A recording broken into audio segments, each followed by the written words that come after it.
hearing, use the documentary and other evidence in the record to your advantage.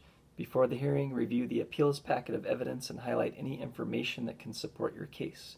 Do the same for any evidence you submit on your own before the hearing and for any evidence the employer submits. If by chance the employer tries to use evidence that you didn't receive before the hearing, then you can object to the referee that you didn't have time to review it before the hearing, and so the evidence should be excluded. The referee will decide whether to exclude it, give you time there to review it, or continue the hearing to a later date so you have time to review it. In the end, you just want to make sure you know exactly what evidence is being used, what it says, and how it affects your case. When you're answering questions, feel free to refer to the evidence that has been admitted. To make it easier for everyone, it's best to mention the exhibit number, which should be in the bottom right-hand corner of each document.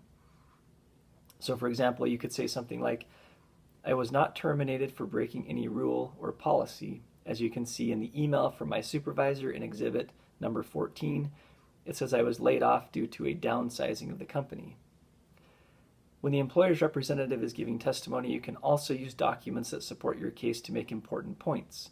For example, you could say something like, Ms. Smith, take a look at Exhibit 17 in the second paragraph of this text message from you to me. Doesn't it say there that I called in before missing work on June 7th?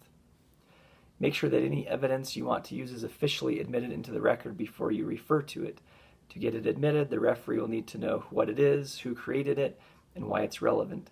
You can establish these things either by stating them during your own testimony or by asking the employer's representative questions about those things if you're reviewing that evidence on cross-examination.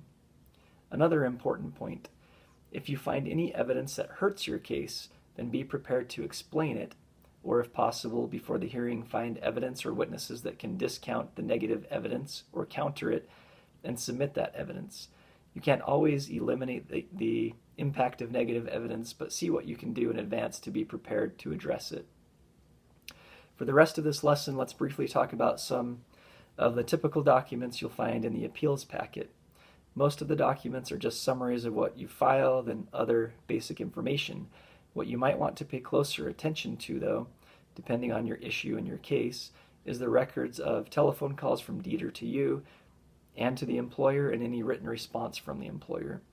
Sometimes you can use these documents to your advantage to show either that what you're saying at the hearing is consistent with what you've said all along, or on the other hand, that what the employer is saying at the hearing contradicts what it said when it submitted its written response weeks or months before.